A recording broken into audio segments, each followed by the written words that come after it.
When I was around 8 years old, like every good Asian child, I was placed into piano lessons by my parents. And to be honest, I sucked. I feel like it was one of those cases where the pure talent is kind of there, but the work ethic just isn't. Because if we're being honest, what 8-year-old actually wants to play piano? Over the years, I've definitely fallen back in love with music. It's been one of the main inspirations for all of my film projects, even some of the bigger ones where I spend months curating playlists and finding different sounds before I even start filming or editing. You should see some of these playlists. They're kind of absurd.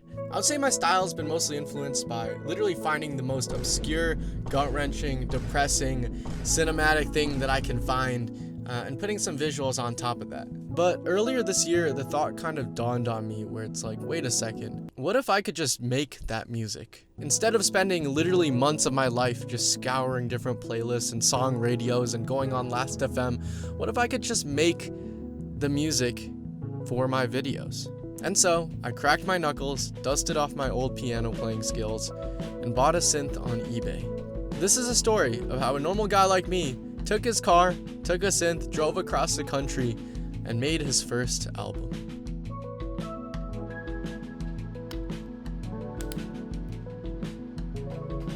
The beginning of this new artistic venture begins how most do, with really shitty burnout. You see, at the time we had just launched our agency and we were ripping reels for these tech companies, which was awesome, but also it was making me a little bit depressed. Basically working, 15 hours a day, building teams, hiring people, getting it all stood up on its own. It was a lot to take in at the time. We were grinding, I was very locked in, but my health was definitely deteriorating. And so what did I do?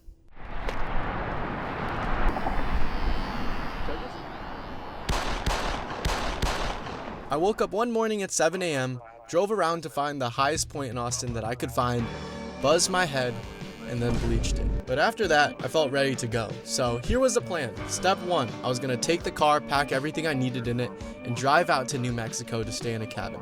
Have I been to New Mexico before? No. But I saw on some Instagram reels there was a sleeper place to visit and actually had mountains, so I decided I was gonna go check it out. Number 2, I was gonna explore while I was there, go hiking, be in nature, sleep in a hammock, write, get in my real flow state of pretentious artistic pursuit. I was gonna go there, soak up some precious inspiration from nature, and at night I would make my album. And number 3, on some Odyssey shit, I was not allowing myself to come back to Austin until I had a full EP or project that I was proud of putting out there in the world. And so, with that being said, I packed up my things, I locked my front door, I got in my car, and I started driving to New Mexico. So, for my weapon of choice, after doing some research, I decided to go with a Teenage Engineering OP1. This is the original one from 2011. I liked how compact it was, how easy it was to just fit into my backpack. I'm kind of lazy, so I just needed something I could just whip out everywhere. Pause. And then I also purchased Serum 2, which is basically this digital synth that could get me a lot of different cool sounds. And so the drive began. I headed out to West Texas, which is honestly one of the most boring drives in the world. It's literally straight desert. I'd be staying the night at Guadalupe Mountains National Park. But also I do enjoy these long drives with barely anything. You just kind of zone out and you can listen to some fun music and get some inspiration going. In a weird way, today is not only the first day of this trip, but it's day one of my music career, not career, I wouldn't say it's a career. It's day one of experimenting with music. And I brought basically everything. I brought my speakers, my synth. I'm really looking forward to this trip. Yeah, I haven't really backpacked or camped in a minute, so this is gonna be really exciting. Got around 8 hours of driving today. So hopefully can do that with minimal stops. Look at all this. We got my camping bag. That's the big one too, so we're going on a bigger trip. My clothes, got some food, my synth, got my laptop and stuff, and then got me. Alright, first check-in.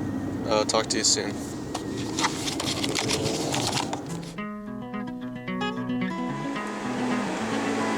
We're an hour 30 out from our first campsite.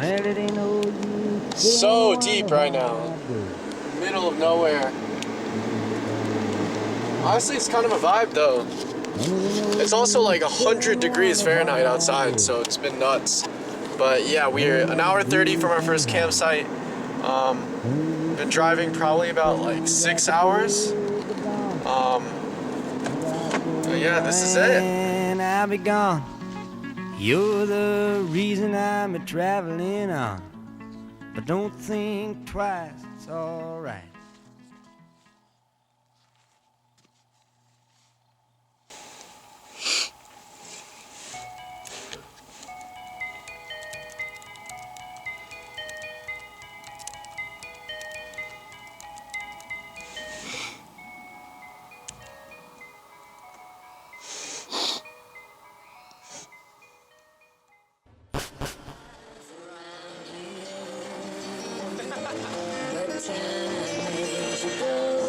I'm so happy right now.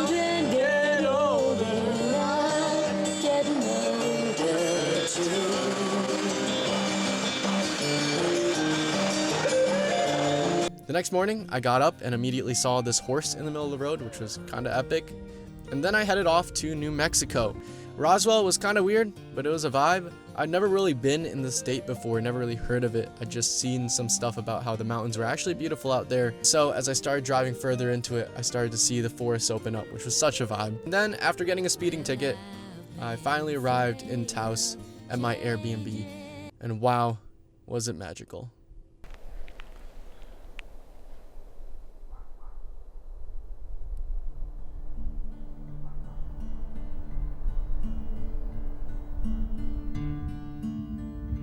So I'm here in New Mexico. The premise of this trip, the exposition I have to give you,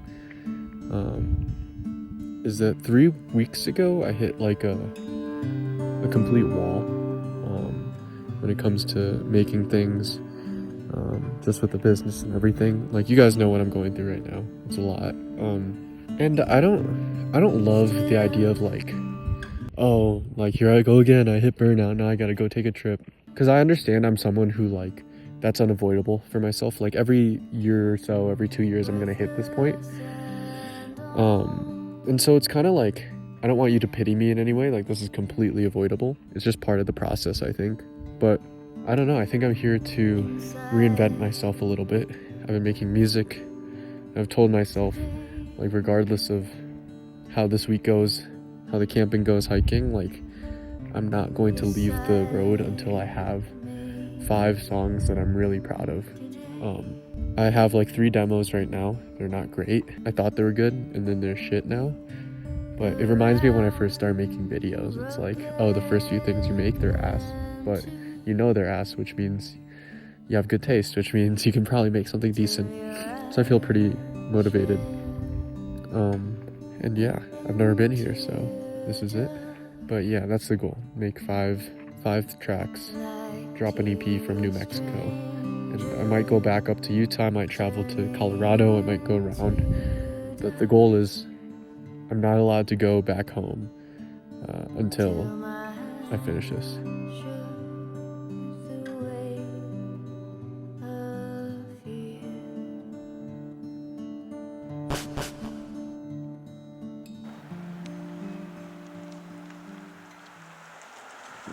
Alright, good morning. About to rip a little hikerooski to Williams Lake. Yeah, it should be like 3-4 hours.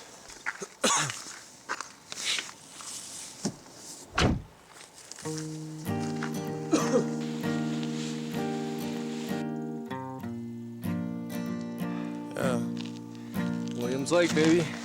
You must be out of your mind if you think I'm gonna do that. That's the highest point in New Mexico. The elevation's crushing me though. Oh my god, look at this! This ain't a place to fret from. You showed me all I need to see. Now I'm on the M-way. I wish you told me you had got cold feet. Wish you had told me this how it would be. Think I got too cozy. Why did you pick me? Tried to be 100. You wanna be at 50. All you wanna do is chilly. Check that out. Just about to... This is the most bougie camping meal I've ever seen. Thai style coconut curry, Pro Adventure Premium. Premium. Yeah, that shit about to hit. Got the jet foil going. Clip farming some beautiful shots right now. Yeah, this is definitely the best way to start your day. Shout out New Mexico. I didn't know y'all had it like this, but this is phenomenal. Look at that. Get that coconut curry going. Filled with inspiration, I got back home and I officially finished the first track called Listers. It was the first project I actually opened on Ableton, which was super special, that I had started back in Austin. It was inspired by the Listers doc. If you guys have probably seen it, but if you haven't, it's one of my favorite documentaries of all time that came out this past year. And as I was building the track, I actually had the documentary up on a second monitor, just muted. And it was at this point that I realized how much where you get your inspo, or what seed of inspiration you start from for this music, actually made a big difference. Like, that's a pretty obvious thing, but I think the headspace you're in, the feeling that you're trying to convey, or the piece of art that you're really inspired by, the more you focused in on that, the more that would come out in the end product. And so it's sort of, with Listers, it was a sense of adventure, exploration, hopefulness towards the world and the beauty around us. And I definitely think that came through.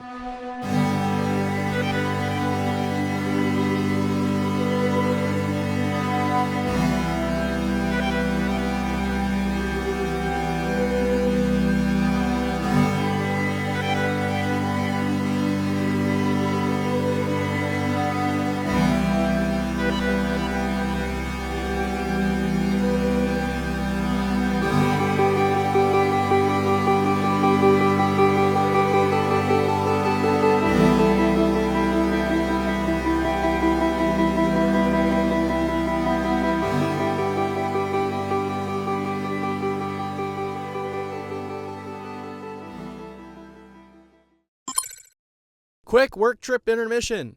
I flew to San Francisco and Palo Alto real quick to meet with some folks and clients and things like that. We're in the room in the back for the special kid. And then I flew back, and when I got back, I decided it was time to move on from New Mexico.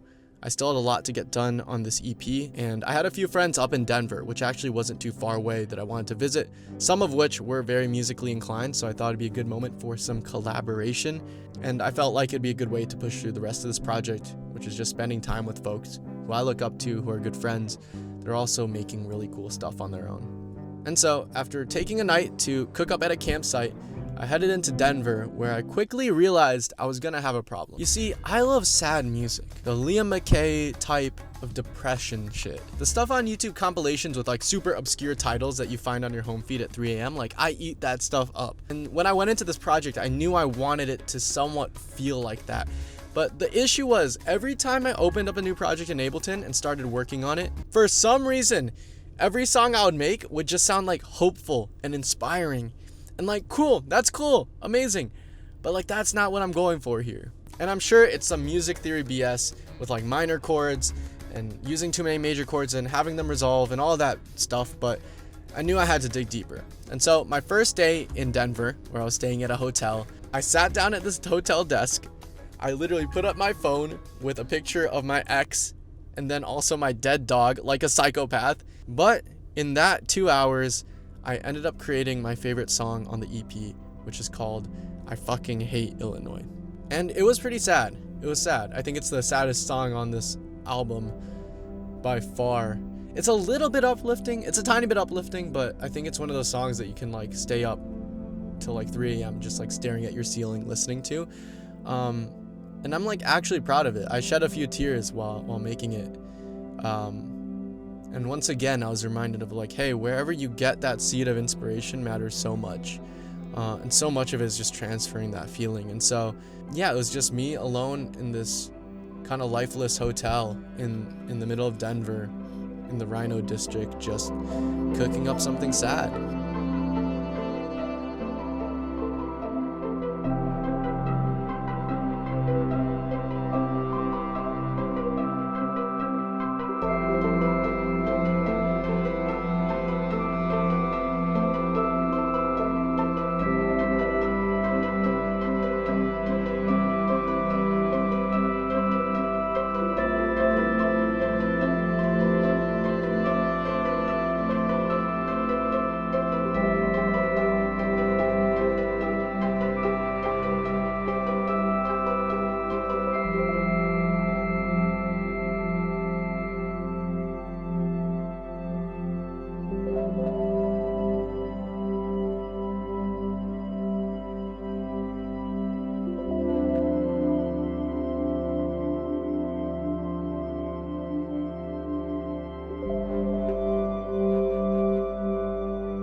also think at the time I was probably feeling a little bit lonely. I mean, I'd spent like a week in a cabin all alone, spent over a week just alone on the road. And so I think a lot of those emotions were getting to me. You know, solo travel is all this like beautiful stuff, but it is fucking lonely. It's tiring sometimes, and you know, humans are supposed to be with other humans. So I think that's something that's really important. And so what did I do when I got to Denver? I decided to call in some friends. I met up with Josh, Cody, and Whitney, who are all really good friends of mine. We're also really talented musicians. Whitney had just released her first album a year prior and was on tour and had started working on her second project. Josh is a poet and he's working on his first music project. And Cody, who makes a lot of very similar like synth ambient stuff, who is just an incredible filmmaker and scores all of his tracks. And they're also just really good friends of mine. Like, we were just kicking it. We got an Airbnb outside the city in this place called Evergreen, with an absolute beautiful view, and we just got to work. This is also the part of the trip where I learned about a thing called fingerboarding, and we went to a fingerboarding skate park in Denver, which was so sick. I definitely got ripped off. I bought my first fingerboard, but I did learn how to ollie. Ooh. Oh, and also during this trip, I had to do my taxes, so I speed ran it for a few hours, and then we decided to do a little freestyle about taxes.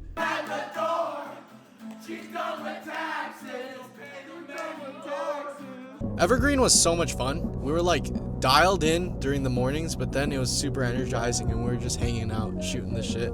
My friends Jordan, Schaefer, Ben, and Caleb also ended up pulling through, which was really awesome. And I ended up creating the song Evergreen to sort of document and capture the energy we're feeling. It was my first time trying to use drums, and it's kind of bad. It's kind of cringe. I don't know how to make kicks hit, but it's a special song to me because to me, that's what encapsulates that week in Evergreen with a lot of my friends who are just all chasing their own thing, but also just having fun figuring it out. Oh! Evergreen, bro. What's up, guys? We're at Evergreen and Evergreen.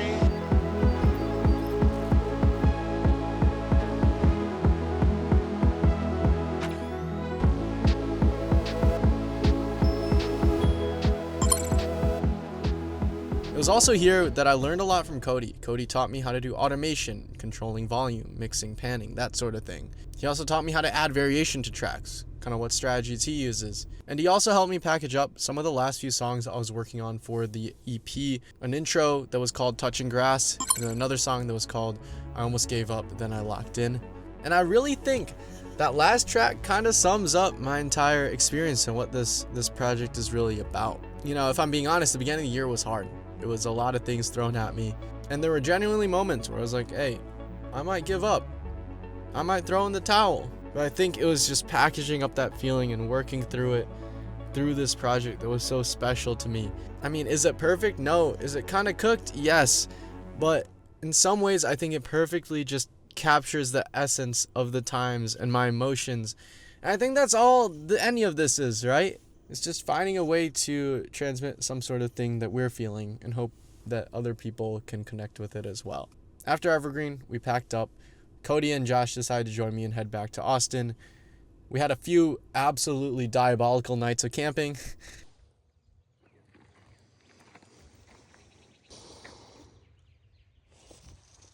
But eventually we made it back home, and I allowed myself to enter my apartment because I had officially uploaded and finished my first music project called Taos. Now, did things feel different? Was I not burnt out anymore? Was I magically healed? Hell no.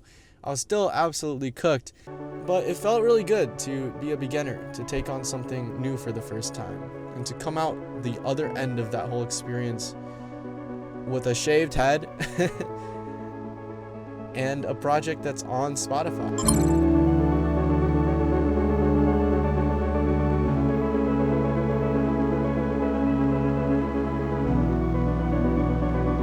A lot of emotions went into this project, a lot of tears, a lot of late nights, and just a lot of exciting moments. There were so many parts of this process where I would make something and get a sound, and I would literally start jumping up and down. Now, it would probably end up being shit, and I wake up the next day and be like, that's trash, but like, I remember feeling that way about videos, and it was so visceral. There is this moment when you're creating something where you're like, I'm the best in the world. I love this. I'm so goated.